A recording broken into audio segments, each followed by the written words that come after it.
Zaheerabad MP Suresh Kumar Shetkar కుమారుడు రాకేష్ షెట్కార్ మానవత్వం చాటుకున్నారు. 90 ఏళ్ల వృద్ధురాలు సికింద్రాబాద్ గాంధీ ఆసుపత్రి ఆవరణలో నిస్సహాయ పరిస్థితిలో ఉందని, తన వాళ్ల కోసం ఎదురు చూస్తని ఇటీవలే ఓ పేపర్లో వచ్చిన కథనానికి ఆయన చలించిపోయారు. ఆమె కోసం బుధవారం సికింద్రాబాద్ ఏరియా మొత్తం వెతికాడు. చివరికి ఆమె ఓ దుకాణం వద్ద కనిపించడంతో ఆమెను దగ్గరలో ఉన్న హాఫ్ ఆశ్రమంలో చేర్పించారు. ఆయనను సోషల్ మీడియాలో కొందరు అభినందిస్తున్నారు.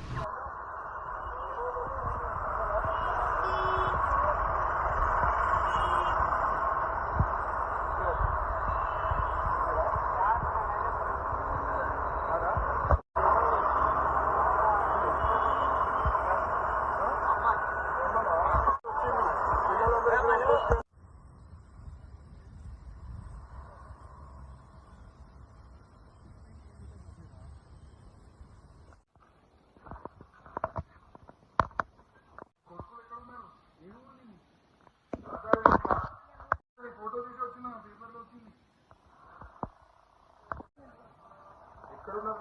ఫోన్ నెంబర్ ఉందా? మీ ఆధార్ కార్డు ఏమీ లేదండి.